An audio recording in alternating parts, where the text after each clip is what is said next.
মধ্য ইরানের আকাশসীমায় যুক্তরাষ্ট্রের আরও একটি অত্যাধুনিক F-35 যুদ্ধবিমান ভূপাতিত করার দাবি করেছে ইরানের ইসলামী বিপ্লবী গার্ড কর্পস আইআরজিসি। আইআরজিসির সংশ্লিষ্ট ফার্স্ট নিউজ এজেন্সির একটি টেলিগ্রাম পোস্টে জানানো হয়েছে, মার্কিন এই যুদ্ধবিমানটি ধ্বংস হয়ে মাটিতে আছড়ে পড়েছে। বিমানের ব্যাপক ক্ষয়ক্ষতির কারণে পাইলটের বিষয়ে তাৎক্ষণিকভাবে কোনো তথ্য পাওয়া সম্ভব হয়নি বলে ওই বার্তায় উল্লেখ করা হয়েছে। চলমান ইরান যুক্তরাষ্ট্র যুদ্ধের প্রেক্ষাপটে এটি ইরানের পক্ষ থেকে দ্বিতীয় কোনো মার্কিন স্টেলথ ফাইটার জেট ভূপাতিত করার বড় দাবি।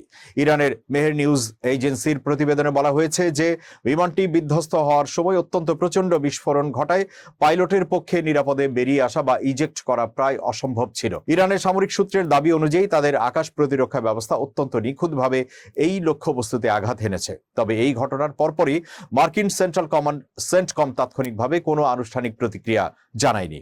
এর আগে আইআরজিসি যখন প্রথমবার একটি মার্কিন যুদ্ধবিমান ভূপাতিত করার দাবি করেছিল, তখন সেন্টকম সেই দাবি সরাসরি নাকচ করে দিয়েছিল। যুদ্ধক্ষেত্রে পাল্টাপাল্টি দাবির এই চিত্র বর্তমানে বেশ নিয়মিত হয়ে দাঁড়িয়েছে।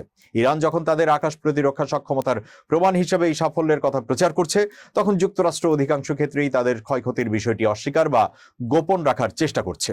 বিশেষ করে F-35 এর মতো বিশ্বের অন্যতম ব্যয়বহুল এবং উন্নত প্রযুক্তির যুদ্ধবিমান ভূপাতিত হওয়ার খবরটি পেন্টাগনের জন্য একটি বড় সামরিক ও কৌশলগত ধাক্কা হিসেবে বিবেচিত হতে পারে।